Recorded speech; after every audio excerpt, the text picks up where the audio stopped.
I was pretty unhappy with my corporate job, and I started to brainstorm ways to maybe not necessarily get out of corporate America, but just what my next step was.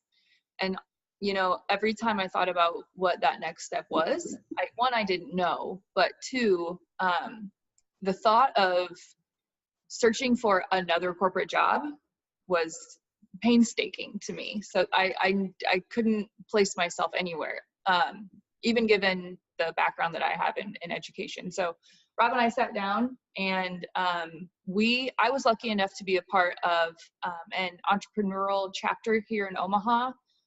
They went on a vacation, if you will, and I was one of the staff members to help them kind of escort them along that week-long trip.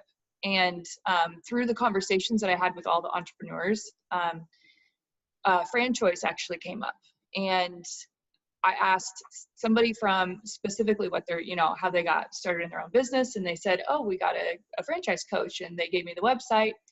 And I didn't think much of it at the time, but then when I came home and I talked to Rob about it, we were like, maybe this could be the next step rather than going into another corporate job. So honestly, on a whim, I just put in the website on my computer, and all of a sudden I found myself filling out an application, and then all of a sudden I found myself receiving a phone call from Rick. So it was, I never dreamed that we would be sitting here today with that outcome, but it was great. Best decision so far.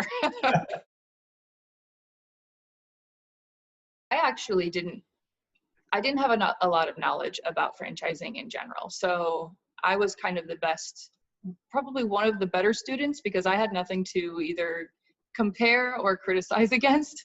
So it was a brand new process for me. I learned what it was in general. And then the more I learned about it, the more I was intrigued, through the book especially. And what I remember, the thing that I loved the most is that it was written in a way that it was so simplified, because I think somebody hears the word entrepreneur or franchising, and it's a little overwhelming if you don't know what you're getting into. So reading the book made me realize that it's actually something that was very doable. You just had to break it down a little bit easier. And I think the book does that very, very well. What do you think? Yeah, I think so. And I think it asks a lot of the right questions and the hard questions, of yourself, to make sure that you really understand what you're getting into. And one of the things that I thought was really interesting about the book too is not necessarily wanting to find your business to be your passion or your hobby, or because those things may not go well together. And we talked a lot about that here. I think Rick talked to us about if you love golf, you don't necessarily want to open a golf shop, or a golf studio or a golf training, because then if that's all you do, you may actually learn to not appreciate your hobby as much. Right. The most important part and the hardest part was remaining unbiased. When we were presented with the 3 franchises to research and complete the due diligence process, I think it's hard not to have an initial reaction on the ones, that were presented to us. But I don't know, I think we were warned to be unbiased, because you never know what's going to come out at the end of the process.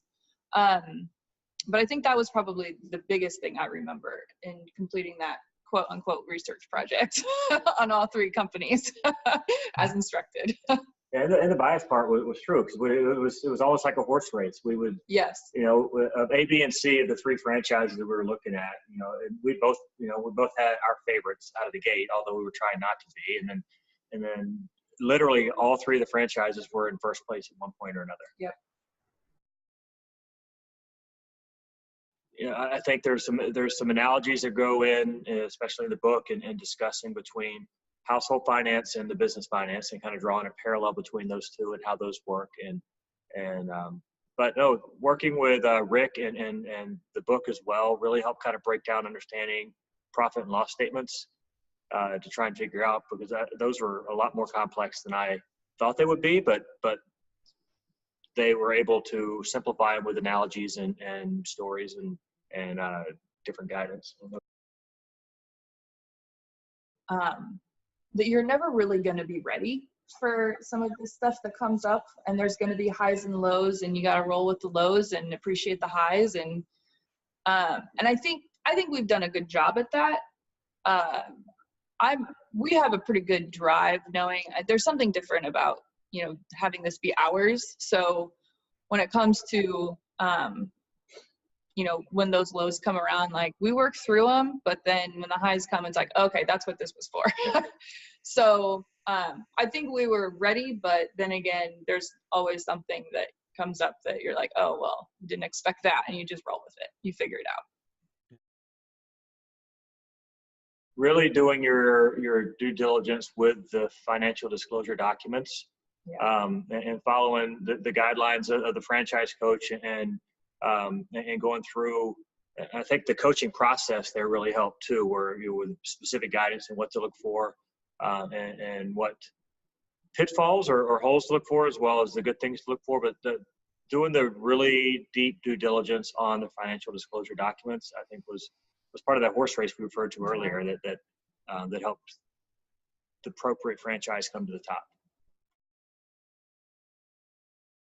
I think my biggest learning from learning what franchising is you're really investing in the operating model, not necessarily the product that comes out of it. So that was part of the due diligence process, was to learn what that operating model was. And I think, so my advice to those that are looking into franchising or a business is really understand what that operating model is, because that's what you're purchasing, not necessarily, you know, you're not going to make yes, you're making your profit off the product, but your investment goes into the system itself. I think that was my biggest learning, and that really helped me get my head wrapped around what we were getting ourselves into, and being able to, you know, essentially pick a franchise.